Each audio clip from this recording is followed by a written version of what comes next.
10-15 വർഷങ്ങൾക്ക് ശേഷം തമിഴ് നടൻ സൂര്യയുടെ ഒരു ചിത്രം വളരെ വലിയ ഒരു ഹിറ്റായി മാറിക്കൊണ്ടിരിക്കുകയാണ് സൗത്ത് ഇന്ത്യയിൽ. 250 കോടിയോ മറ്റോ ഓൾറെഡി കളക്ട് ചെയ്ത് കഴിഞ്ഞു. ഞാൻ പറയുന്നത് സൂര്യയുടെ ഏറ്റവും പുതിയ ചിത്രമായ കറുപ്പ് എന്ന സിനിമയെക്കുറിച്ചാണ്.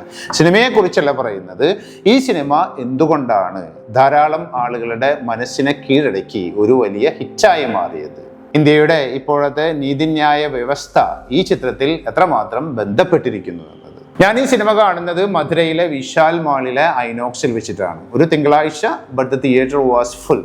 വിമർശകർ പറയുന്നത് പോലെ സിനിമയ്ക്ക് അതിൻ്റെതായ പ്രോബ്ലംസ് ഉണ്ട്. വളരെ സ്റ്റേബിൾ ആയിട്ടുള്ള ഒരു ഫസ്റ്റ് ഹാഫിന് ശേഷം വളരെ ലൂസ് ആയിട്ട് എങ്ങനെയൊക്കെയോ പോകുന്ന ഒരു സെക്കൻഡ് ഹാഫ് ആണ് സിനിമയ്ക്കുള്ളത്. ബട്ട് സ്റ്റിൽ ഈ സിനിമ പറയുന്ന കാര്യം നമ്മളെ ഓരോരുത്തരെയും സ്പർശിക്കും. അതിൽ മെയിനായിട്ട് പറയേണ്ട കാര്യം നമ്മുടെ മലയാളി നടൻ ഇന്ദ്രൻസിന്റെ മികവുറ്റ പ്രകടനം. ഒരു അച്ഛനും മകളും ഇന്ത്യൻ കോടതികളിൽ നിന്ന് നീതിക്കായി പോരാടുന്നതിന്റെ കഥ പറയുന്ന ചിത്രത്തിൽ അച്ഛന്റെ സ്ഥാനത്ത് വളരെ മികവുറ്റ എന്ന് വെച്ച് കഴിഞ്ഞാൽ നമ്മൾക്കത് കാണുമ്പോൾ ഭയങ്കരമായിട്ട് നമ്മുടെ ഹൃദയത്തിൽ തറക്കുന്നത് പോലെയുള്ള പ്രകടനമാണ് ഇന്ദ്രൻസിൻ്റെത്. നമ്മുടെ കണ്ണൊക്കെ നിറഞ്ഞു വരും. ഈ ചിത്രം വിജയിക്കാനുള്ള കാരണവും അത് തന്നെയാണ്. കാരണം ഈ അച്ഛന്റെയും മകളുടെയും കഥ ഇന്ത്യയിലെ ഓരോ മനുഷ്യനും പറയാനുള്ള കഥ കൂടിയാണ്. നീതി നിഷേധിക്കപ്പെടുന്ന കഥ.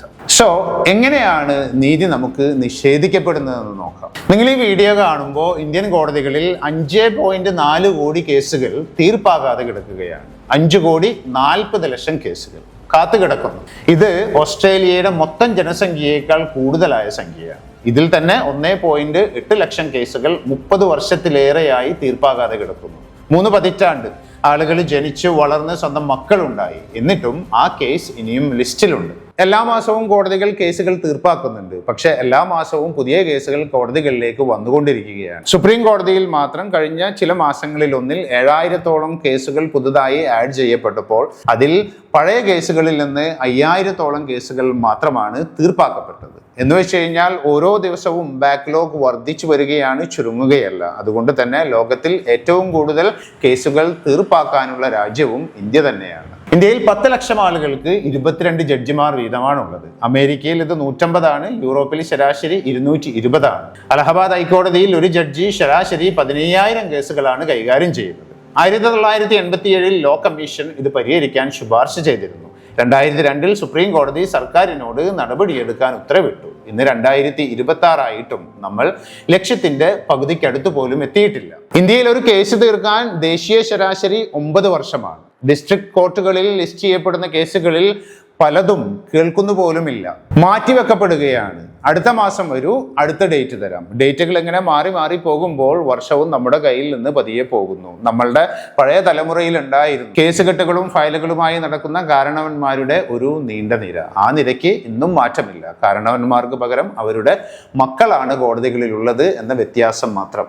ഇതാണ് കറുപ്പ് എന്ന സിനിമ പറയുന്നത്. സാധാരണ ഇന്ത്യൻ കുടുംബങ്ങൾ ഉള്ളിൽ പേറുന്ന രോഷം. ഈ സംവിധാനം ഒരിക്കലും നിങ്ങൾക്ക് വേണ്ടി ഉണ്ടാക്കിയതല്ലെന്ന് തോന്നൽ. തിരശീലയിൽ കാണുന്ന ആ അച്ഛനും മകളും സാങ്കല്പിക കഥാപാത്രങ്ങളല്ല. അവരിപ്പോഴും ഈ രാജ്യത്തെ എല്ലാ കോടതികളിലും ഇരിക്കുന്നുണ്ട്. ശുപാർശ ചെയ്ത അനുപാതം നേടാൻ ഇന്ത്യക്ക് 69,000-ൽ പരം ജഡ്ജിമാർ വേണം. ഇപ്പോൾ ഉള്ളത് 25,000-ൽ താഴെ മാത്രം. ഹൈക്കോടതി തസ്തികകളിൽ 33% ഇപ്പോഴും ഒഴിഞ്ഞുകിടക്കുകയാണ്. ഒരു പക്ഷേ അതുകൊണ്ടാകാം ആ കോടതി മുറിയിൽ ഒരു ദൈവം, കറുപ്പുസ്വാമി എന്ന ദൈവം അവസാനം കടന്നു വന്നപ്പോൾ ആളുകൾ എഴുന്നേറ്റ് നിന്ന് ആർത്തു വിളിച്ചത്. ഇനി രണ്ടാമത്തെ കാര്യമാണ് ഈ കേസുകളുടെ നേച്ചർ. കേരള സ്റ്റോറി 2 എന്ന് പറയുന്ന വളരെ പിന്തിരിപ്പനായ റിഗ്രസീവ് പ്രൊപ്പഗാൻഡ സിനിമയ്ക്ക് പ്രദർശനാനുമതി നിഷേധിക്കപ്പെട്ടപ്പോൾ അതിന് അനുമതി നൽകാനായിട്ട് അർദ്ധരാത്രിയോ മറ്റോ കോടതി കൂടി എന്നൊരു വാർത്ത നാം ഈയിടെ കേട്ടിരുന്നു. സിസ്റ്റം അത്രയ്ക്ക് റൊട്ടനാണ്. അദാനി, അംബാനി തുടങ്ങി വമ്പന്മാരുടെ കേസുകൾ പെട്ടെന്ന് തന്നെ തീരുമാനമാകുമ്പോൾ അവരുടെ പ്രവൃത്തിക്ക് യാതൊരു തടസ്സവും ഇല്ലാതെ അവർക്ക് മുന്നോട്ട് പോകാൻ പറ്റുമ്പോൾ ഒരു വണ്ടി തെറ്റായി ഓടിച്ചു എന്ന പെറ്റി കേസിൽ അകപ്പെടുന്ന ഒരു ചെറിയ കുട്ടി, 19, 20, 21 വയസ്സോ പ്രായമുള്ള ഒരു യുവാവ് കോടതി വരാന്തകളിൽ മാസങ്ങളോളം നിരങ്ങി നീങ്ങേണ്ട കാഴ്ചയാണ് നാം കാണുന്നത്. ഉത്തരേന്ത്യയിലും മറ്റും ദളിത് പെൺകുട്ടികൾക്കും ഫാമിലീസിനും എതിരെയുള്ള മേൽജാതിക്കാരുടെ അക്രമങ്ങൾ അത് റിപ്പോർട്ട് ചെയ്യപ്പെടുമ്പോൾ അവർ പോലീസ് സ്റ്റേഷനിൽ പോകുമ്പോൾ ആ കേസ് ഫയൽ ചെയ്യാനോ അതിന് FIR തയ്യാറാക്കാനോ തയ്യാറാകാത്ത പോലീസുകാരാണ് ഇന്ത്യയിലുള്ളത്. ഇനി അതെങ്ങാനും കോടതികളിൽ എത്തിക്കഴിഞ്ഞാൽ തന്നെ നമ്മുടെ കോർട്ട് റൂം സിസ്റ്റം കാശുള്ളവർ ഉയർന്ന ഫീസ് നൽകി വക്കീലന്മാരെ വെച്ച് വാദിച്ച് ഏത് കുറ്റവും ശരിയാക്കി മാറ്റുന്ന ഒരു സിസ്റ്റമാണ് നാം കാണുന്നത്. തെളിവുകൾ തേച്ചുമായ്ക്കപ്പെടുന്നു, സാക്ഷികൾ കൂറുമാറുന്നു. ദൃശ്യം 1-ലും 2-ലും 3-ലും വരുൺ പ്രഭാകരനെ കൊന്നത് ജോർജ് കുട്ടിയും കുടുംബവുമാണെന്ന് നമ്മൾക്കെല്ലാം കൃത്യമായി അറിയാമെങ്കിലും യാതൊരു തെളിവുകളും അവർക്കെതിരെ വരാത്തത് കൊണ്ട് കേസ് തള്ളിമാറ്റപ്പെടുന്നത് പോലെയാണ് യഥാർത്ഥ ജീവിതത്തിൽ സംഭവിക്കുന്നത്. യഥാർത്ഥ ജീവിതത്തിൽ ജോർജ് കുട്ടിമാരല്ല വില്ലന്മാർ. കോർപ്പറേറ്റ് സ്ഥാപനങ്ങളും ഉയർന്ന ജാതിക്കാരും പൈസയുള്ളവരും അധികാരമുള്ളവരുമാണ്. അതിന് ഇരകളാകുന്നത് ഇന്ത്യയിലെ സാധാരണ ജനങ്ങളാണെന്നുള്ളത്. സോ അതുകൊണ്ട് തന്നെ എത്ര തട്ടിപ്പൊളിപ്പൻ സിനിമയായാലും കറുപ്പ് എന്ന സിനിമയിൽ ജനങ്ങളുടെ വികാരം അതേപടി സംവിധായകൻ അവതരിപ്പിച്ചപ്പോൾ അത് വളരെ നന്നായി ഇന്ദ്രൻസും സൂര്യയും മറ്റെല്ലാവരും സ്ക്രീനിൽ പ്രതിഫലിപ്പിച്ചപ്പോൾ ജനങ്ങൾ അത് പരിപൂർണമായ ഇഷ്ടത്തോടെ പരിപൂർണമായ ഹൃദയത്തോടെ ഏറ്റെടുത്തു. ദ ക്വസ്റ്റ്യൻ ഈസ്, എന്നാണ് ഈ അവസ്ഥകൾക്ക് മാറ്റമുണ്ടാകുക? എന്നാണ് വളരെ കൃത്യമായി കേസുകൾ റിപ്പോർട്ട് ചെയ്യപ്പെടുക? എന്നാണ് അത് കൃത്യമായി കോടതികളിൽ എത്തിപ്പെടുക? കോടതികളിൽ എത്തിപ്പെട്ടാൽ സത്യത്തിന് എന്നാണ് വിജയമുണ്ടാകുക? അതുപോലെ തന്നെ സത്യം എന്നാണ് വളരെ വേഗത്തിൽ തീർപ്പ് കൽപ്പിക്കപ്പെടുന്ന ഒരു കാര്യമായി മാറുക? സോ മേ ബി ഇതുകൊണ്ടായിരിക്കാം സെക്കൻഡ് ഹാഫ് വളരെ നല്ലതല്ലെങ്കിലും അശ്വന്ത് ഗോഗ് പോലെയുള്ള റിവ്യൂവേഴ്സ് ഇത് മോശം സിനിമയാണെന്ന് പറഞ്ഞിട്ടും ഈ സിനിമ ജനങ്ങളുടെ ഹൃദയങ്ങൾ കീഴടക്കുന്നു. പാറ്റപ്പാട്ടി ജനങ്ങളുടെ ഹൃദയങ്ങൾ ഒറ്റ ദിവസം കൊണ്ട് കീഴടക്കിയതുപോലെ. അടുത്ത വീഡിയോയിൽ പാറ്റപ്പാട്ടിയെ കുറിച്ച് കൂടി നമുക്ക് പറയാം.